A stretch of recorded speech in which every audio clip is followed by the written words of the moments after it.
If you've spent any time in the professional world lately, you've probably heard the word agile thrown around a lot. It's way more than just a buzzword, though.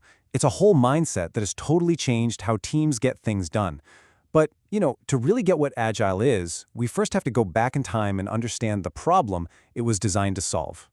So to understand our hero, Agile, you gotta meet the villain of the story. This is the old way of doing things, a super rigid, traditional process that was slow, clunky, and honestly often ended in total disaster. This old method is called Waterfall, and it's called that for a reason. Everything flows in one direction, one step at a time. First, you gather every single requirement. Then you design the entire thing. Then you build it. Then you test it. And only then, at the very end, do you release it. Each step has to be completely finished before the next one can even start. It sounds logical on the surface, right? But oh boy, this system has some major hidden traps. So what are these big, fatal flaws? Well, for starters, if you need to make a change late in the game, it's going to be incredibly expensive, a total nightmare. And your customer? They don't see a single thing until the whole project is done. But here's the real killer. Huge risks and misunderstandings, they don't pop up until you're way too far down the road to fix them easily. All of this just leads to these incredibly long and super risky projects. Just imagine this. You've got a project planned for 18 months. You spend 16 of those months building exactly what you thought the customer wanted, only to find out at the very end, oops, there was a massive misunderstanding right from the start. In the waterfall world, that project is a complete and total failure. All that time, all that money, just gone. Clearly something had to change. I mean, instead of a rigid, fixed plan, what if we had one that could adapt? Instead of one giant, high-stakes release, what if we delivered in small, manageable pieces? And instead of getting feedback when it's too late, what if we got it constantly, all the time? Well, that is the core promise of Agile. This new way of thinking wasn't just a small tweak. It was a revolutionary new mindset.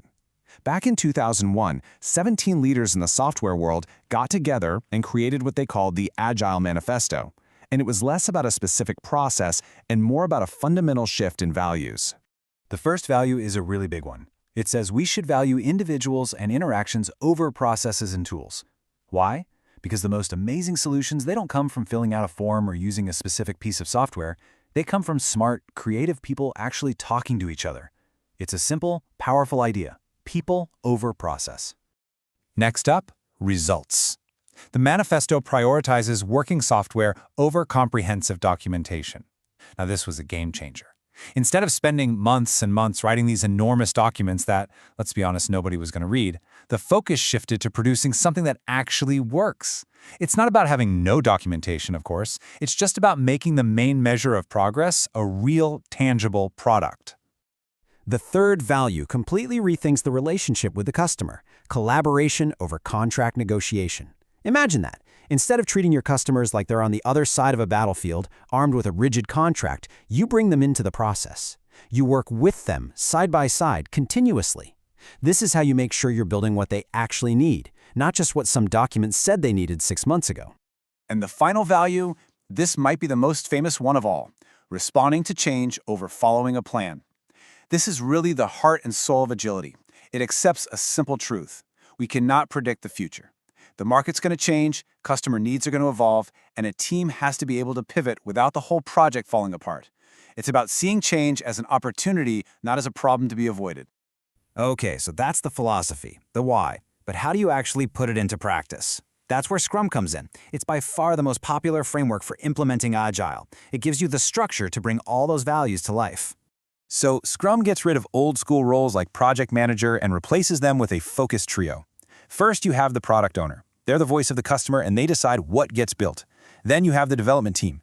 This is the group of experts who actually builds the thing. And finally, you have the Scrum Master, who's like a coach, helping the team work better together and clearing any obstacles out of their way. Work in Scrum happens in these cycles called sprints, and it's a constant loop. Every sprint kicks off with sprint planning, where the team decides what they can get done. Then they do the work. At the end, there's a sprint review to show everyone what they built, and then a retrospective, where the team looks back and figures out how to improve for the next cycle. Plan, do, review, improve. Rinse and repeat. So what exactly is a sprint? Well, you can just think of it as a mini project. It's a short, fixed period of time. usually between 1 and 4 weeks, where the team's entire goal is to produce a small, usable, and potentially shippable piece of the final product. And where does all the work for a sprint come from? It comes from something called the product backlog. This is the single source of truth for the entire project.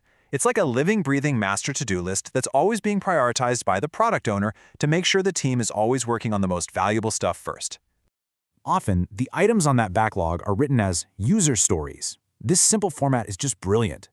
As a type of user, I want some goal so that some reason. For example, as a shopper, I want to save my credit card details so that I can check out faster next time. See? It forces everyone to think about why they're building something and who it's actually for. It connects every task to real human value. So how does a team know how much work they can actually get done in a sprint? They use a metric called velocity. Now, it's not about tracking hours. It's about estimating effort. The team gives each task story points, which is just a relative guess at how complex it is. By seeing how many points they complete each sprint, they get a pretty reliable average. So this team's average velocity is about 30 points, and that becomes a super powerful tool for predicting what they can accomplish in the future. All right, we've talked about the theory, we've talked about the mechanics, but let's get real. Agile is an incredibly powerful tool, but it is not a magic bullet. It's not the answer to every problem. Context is absolutely everything. So let's just put them head-to-head one more time to summarize. Agile is all about adaptive planning, delivering in small pieces, finding risks early, and getting constant feedback. Waterfall is the exact opposite. A fixed plan, one single delivery, finding risks late, and very limited feedback.